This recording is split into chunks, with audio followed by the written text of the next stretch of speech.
Hello, dear champions. Welcome to Super Grades by Top Rankers. My name is Tapesh Saxena, and in this session, we are going to continue our ongoing series of DILR sets of CAT 2017 to CAT 2025 for the students of CAT 2026, right? And yes, इसमें हम total 129 set solve करने वाले हैं. अभी तक 30 set solve हो गए हैं, तो ये है सेट नंबर 31. तो आपको ये सीरीज कैसी लग रही है? आपने इसके पहले के सारे सेट्स को एक बार अच्छे से गो थ्रू किया या नहीं? एक बार कमेंट बॉक्स में लिख के जरूर बताइए. एंड डेफिनेटली हर सेशन में बहुत मजा आने वाला है. स्टार्टिंग से एंड तक अगर सारे सेशन को ध्यान से देखोगे तो you will learn a lot many new things as well. ठीक है, तो ध्यान से देखिए और एक बार सेशन को लाइक जरूर कर लो, चैनल को सब्सक्राइब कर लो और शेयर कर दो अपने फ्रेंड्स एंड फैमिली के साथ. तो चलो फिर स्टार्ट करते हैं सेट नंबर 31. ठीक है, यह है सेट नंबर 31 जो कैट 2018 के स्लॉट 2 पेपर का सेट है. राइट, जो सेट है वो हमारा शेड्यूलिंग अरेंजमेंट के ऊपर बेस्ड है. 7 कैंडिडेट्स हैं, 3 रूम्स हैं and then we have to find out their arrangement. कोई भी टीटा क्वेश्चन इसमें नहीं है. 4 एमसीक्यूज क्वेश्चंस आर देयर, तो इसको पॉज कीजिए. Read all the directions very carefully. ठीक है, pause it here. Read all the directions very carefully. उसके बाद now again pause and then definitely in 4 questions को ध्यान से पढ़िए और सॉल्व कीजिए. ठीक है, एक बार कमेंट बॉक्स में जरूर बता सकते हैं कि कितना टाइम लगा, कितने क्वेश्चंस राइट आए, कितने क्वेश्चंस रॉन्ग आए. So like just give this information in the comment box. ठीक है, चलो अब मैं ये एज्यूम करता हूं कि आपने सेट को सॉल्व करने की कोशिश कर ली है. उसके बाद अब अपन इसको साथ में सॉल्व करके देखते हैं. तो हमारे पास जो डायरेक्शंस हैं, अच्छा सेट का डिफिकल्टी लेवल कैसा है? तो सेट का डिफिकल्टी लेवल है अबाउट मॉडरेट. ठीक है, थोड़ा मॉडरेट से कम ही होगा, ज्यादा तो नहीं है. ठीक है, यहाँ पे देखते हैं तो 7 candidates Akil, Balram, Chitra, Divya, Erina, Fatima and Ganeshan, जिनको हम A B C D E F and G भी कह सकते हैं, were invited to interview for a position. Candidates were required to reach the venue before 8 a.m. Immediately upon arrival, they were sent to one of the 3 interview rooms, 101, 102, and 103. The following venue log shows the arrival times for these candidates. Some of the names have not been recorded in the log and have been marked as question mark. Right? इसका मतलब यहाँ पर जहाँ जितने भी question mark है उनकी जगह कोई नेम तो जरूर है. विच मीन्स कि 7:10 AM पर 2 persons arrived. ठीक है, एक अखिल है और एक क्वेश्चन मार्क है, तो 2 persons arrived at 7:10 AM. 7:15 पे भी एक पर्सन है, 7:25 पे भी एक पर्सन है, 7:30 पे चित्रा है, 7:40 पे फातिमा है और 7:45 पे भी एक पर्सन है. So all together 7 persons. यहाँ पे 2 हैं, बाकी जगह पे 5 हैं, तो डेफिनेटली 5 + 2 7 persons का अराइवल टाइम हमें पता चल रहा है. ठीक है, उसके बाद additionally here are some statements from the candidates. अब कैंडिडेट्स के स्टेटमेंट से हमें ये समझना है कि कौन सा पर्सन जिनके बारे में पता नहीं है, क्वेश्चन मार्क के प्लेस पर क्या आएगा. And second thing that we have to understand is कि कौन सा पर्सन किस रूम में जाने वाला है. ठीक है, तो चलो साथ में सॉल्व करने की कोशिश करते हैं. सबसे पहले अगर हम देखेंगे तो बलराम ने बोला है कि I was the third person to enter room 101. ठीक है, तो हमारे पास एक रूम है 101, एक रूम है 102 और एक रूम है 103. ठीक, एंड ऑब्वियसली हर रूम में इस टाइम पर कोई पर्सन जो है वो शायद आया होगा. राइट, ऑब्वियसली एक पर्टिकुलर टाइम पे जितने भी लोग आए हैं, राइट, वही हमें यहाँ पर दिखाई देंगे. यहाँ पे 2 लोग हैं, तो इन तीनों में से कोई 2 प्लेसेस पर 2 लोग हो सकते हैं. हो सकता है दोनों लोग साथ में किसी एक रूम में ही हो. सिमिलरली यहाँ पर भी इन तीनों में से कोई एक पर्सन दिखेगा, देन 1 पर्सन, देन 1 पर्सन. तो चलो इस ग्रिड को फिल करने की कोशिश करते हैं. बलराम इज सेइंग कि I was the third person to enter room 101. ठीक है, अब 101 में अगर बलराम थर्ड पर्सन था तो यहाँ पर 2 केसेस हो सकते हैं कि या तो अखिल के साथ बलराम आया होगा, नहीं, अखिल के साथ कोई एक पर्सन यहाँ पर आया होगा, मतलब 2 persons can be over here and Balram can be the third person at 7:15. या हो सकता है 7:15 पे कोई ना आया हो, तो यहाँ पे बलराम हो सकता है 7:25 पे. आगे तो चित्रा है, फिर फातिमा है, बलराम यहाँ भी हो सकता है, ठीक है। लेकिन ऑल टुगेदर बलराम से पहले रूम नंबर 101 में दो लोग आ चुके थे।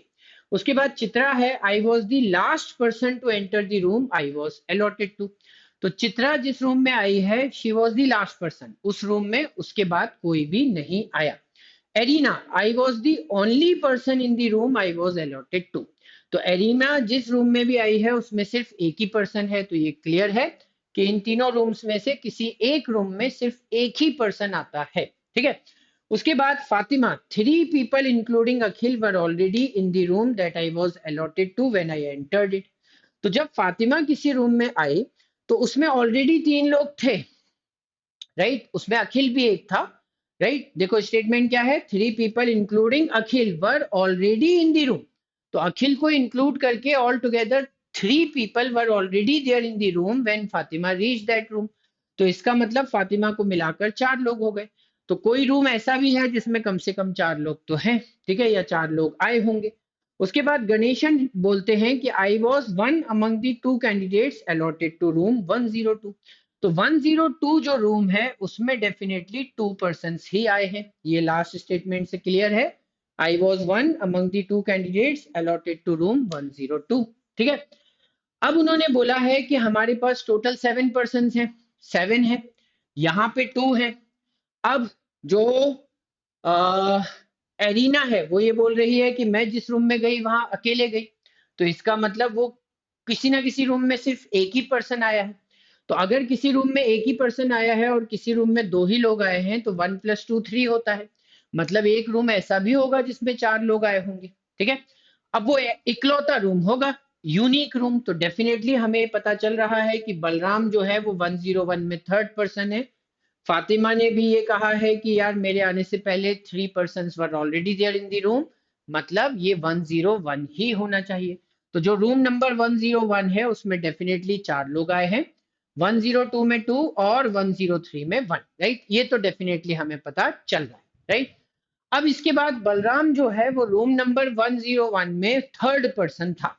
थर्ड पर्सन था मतलब चित्रा के तो डेफिनेटली पहले आया है, राइट। तो एक केस ये बन सकता है कि अगर बलराम थर्ड पर्सन था, ठीक है, तो एक पॉसिबल केस ये है कि बलराम 725 पे आया होगा और उसके पहले 2 लोग आ गए होंगे, ठीक है।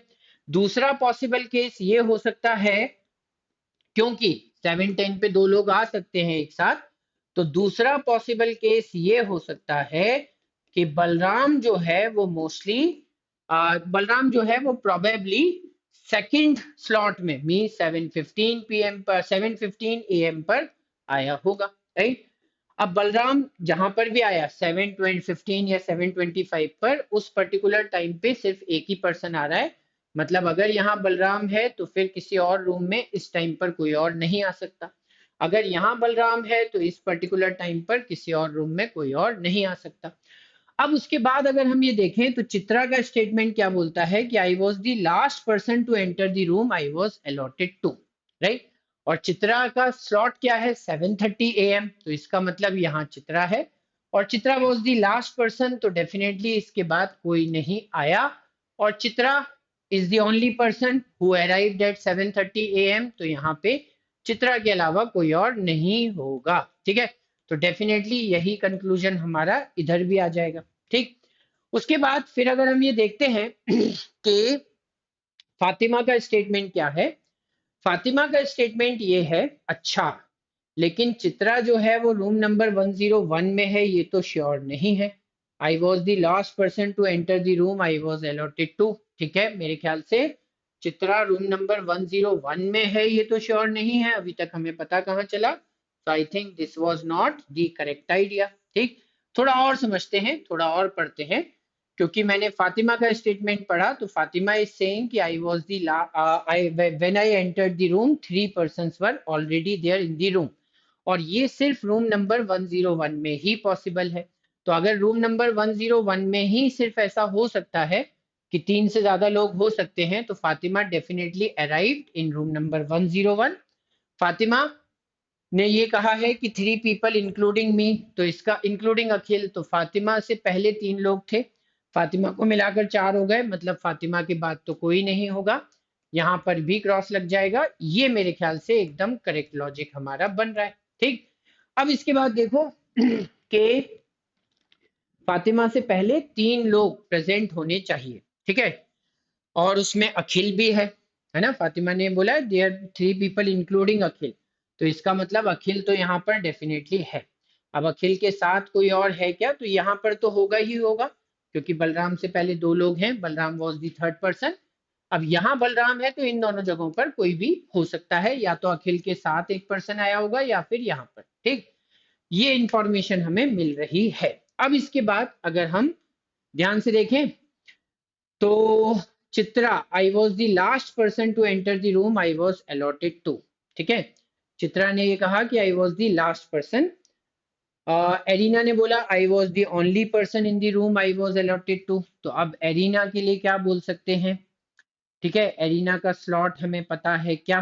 तो देखो इस वाले केस में क्या हो सकता है, इस वाले केस में एरिना जो है वो ओनली पर्सन थी, मतलब थी तो 103 में ही फॉर श्योर, राइट। और वो अगर अकेली थी तो यहाँ हो सकती है, यहाँ हो सकती है, यहाँ पर भी, यहाँ पर भी। तो एरिना के लिए तो अभी काफी सारे पॉसिबिलिटीज हमें दिख रहे, right. Try to figure out something about the other person. देखो गणेशन ने बोला I was one among the 2 candidates allotted to room number 102। अब रूम नंबर 102 में 2 ही लोग हैं, रूम नंबर 102 में 2 ही लोग हैं, और रूम नंबर 103 में एक ही पर्सन है, तो रूम नंबर 103 में तो डेफिनेटली एरिना है। ठीक है, सिर्फ एक ही पर्सन है रूम नंबर 103 में, डेफिनेटली एरिना है। तो इसका मतलब ये हुआ कि गणेशन जो है वो रूम नंबर 102 में होना चाहिए, क्योंकि 2 लोगों के 2 ही लोग हैं उस रूम में। एंड सिमिलरली अब जो चित्रा है वो भी डेफिनेटली रूम नंबर 102 में ही होगी। क्यों होगी, क्योंकि फातिमा से पहले 3 लोग आए हैं और बलराम थर्ड पर्सन है, तो बलराम तक 3 लोग हो गए, तो इसका मतलब बलराम और फातिमा के बीच में रूम नंबर 101 में तो कोई आने वाला नहीं है। ठीक है, चित्रा का स्लॉट है 7:30, तो चित्रा का स्लॉट 7:30 है, मतलब डेफिनेटली चित्रा जो है वो आई है रूम नंबर 102 में 7:30 AM पर। ठीक है, अब क्या कह सकते हैं कि हमें ये पता है कि चित्रा और गणेशन ने भी यही कहा कि वो भी 102 रूम में है, राइट। गणेशन का स्टेटमेंट यही है ना, आई was one among the 2 candidates, तो मतलब यहाँ पर गणेशन भी है। अब गणेशन के लिए ये स्लॉट पॉसिबल नहीं है, या तो ये होगा या फिर ये होगा।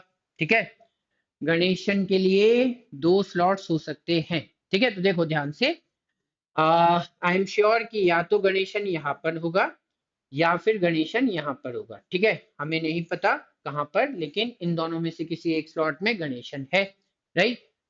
उसके बाद लास्ट वाले में हम जानते हैं कि ई है। ओके, चलो ठीक है। अब इसके बाद अगर हम देखें कि बी से पहले 2 लोग हैं, तो यहाँ पे 2 लोग आए ही होंगे, तो चलो ठीक है, इसका मतलब गणेशन को यहाँ नहीं होना चाहिए, क्योंकि ए के साथ एक पर्सन को यहाँ आना ही पड़ेगा, Balram is the third person. तो सेकंड वाले केस में Ganesan is definitely at this place only. और अब अगर पता चल रहा है गणेशन का प्लेस, तो एरिना का प्लेस तो डेफिनेटली यही होगा। ठीक है, फर्स्ट वाले केस में सोचो, फर्स्ट वाले केस में फर्स्ट वाले केस में अगर बलराम थर्ड पर्सन है, बलराम थर्ड पर्सन है, ठीक है, तो बलराम से पहले 2 लोग हैं, बलराम से पहले 2 लोग हैं, और यहाँ पे चित्रा से पहले भी गणेशन है। ठीक है, तो अब क्या हो सकता है कि इन दोनों स्लॉट्स में, इन दोनों स्लॉट्स में बलराम जो है, अच्छा ठीक है, तो इन दोनों स्लॉट्स में से किसी एक में गणेशन हो सकता है, चित्रा से पहले होगा। चित्रा ने तो एक बोला है I was the last person, last person, तो चित्रा की बात तो कोई आया नहीं है, तो यहाँ पर तो क्रॉस ही लग जाएगा। अब इसके बाद अगर हम देखें तो गणेशन, अब कौन बचा, अच्छा अब यहाँ पे ध्यान से सोचो, थोड़ा सा दिमाग लगा के, कि अगर गणेशन फर्स्ट प्लेस पे है तो बलराम के पहले एक पर्सन तो और होना चाहिए ना, तो वो पर्सन कौन होगा, डेफिनेटली डी। ठीक है, बाकी सब तो दिख ही रहे हैं, और अगर डी होगा तो यहाँ कोई नहीं आएगा, यहाँ कोई नहीं आएगा, तो 100%, क्योंकि अगर यहाँ डी है तो यहाँ एक ही पर्सन है ना, तो जी को इधर रखना पड़ेगा, तो ए और जी 2 पर्सन हो जाएंगे, मतलब यहाँ और यहाँ कोई आ नहीं सकता, तो एरिना के लिए फिर यही प्लेस बनेगा। ठीक है, एंड सिमिलरली अगर मैंने ये सोचा कि डी जो है वो इस प्लेस पर होगा, मान लो डी यहाँ पर है, ठीक, सो इन दैट केस गणेशन यहाँ पर है, तो अगेन दी सेम थिंग कि ये 2 लोग हो गए, तो इधर और इधर तो कोई आ नहीं सकता, तो 100% या तो डी यहाँ पर है तो जी यहाँ, और या फिर डी यहाँ पर है तो जी यहाँ, ठीक है। That is the, they are two possible cases. तो चलो डी को भी हम यहाँ पर रख लेते हैं कि डी इन दोनों में से किसी एक प्लेस में है, और फिर जी अकॉर्डिंगली हम एडजस्ट कर सकते हैं। नीचे वाला केस तो बहुत क्लियर है कि डी को ए के साथ ही आना पड़ेगा। So only these possibilities are there, ठीक है। अब इन पॉसिबिलिटीज के अकॉर्डिंग आंसर देख लेते हैं। What best can be said about the room to which Divya was allotted? तो हमारा फर्स्ट केस हो, सेकंड केस हो, दिव्या का रूम तो डेफिनेटली 101 ही है, तो 101 means answer option A. Who else was in room 102 when Ganesan entered? ठीक है, तो जब गणेशन अपने रूम में आया 102 में, तो फर्स्ट केस में भी उसके पहले कोई नहीं है, सेकंड केस में भी उसके पहले कोई नहीं है, so no one. Answer option D is the correct answer. When did Arena reach the venue? ठीक है, एरिना जो है वो वेन्यू पर कब आई? तो एरिना तो हमने आइडेंटिफाई किया है कि arena is the last person, so definitely 7:45 AM is the correct answer. तो ये हो जाएगा answer option A. If Ganesan entered the venue before Divya, अगर दिव्या से, डी से पहले गणेशन है, डी से पहले जी है, तो फिर केस कौन सा बनेगा, राइट? डी से पहले है जी, तो यहां पर तो डी के बाद है जी, तो ये सेकंड केस तो हट ही गया। इधर देखो ध्यान से कि अगर डी से पहले जी है तो डी को 7:15 पे होना चाहिए, और जी को 7:10 पर, मतलब बलराम डेफिनेटली 7:25 पर होगा, तो 7:25 AM will be the correct answer. So this is how we could have solve this set.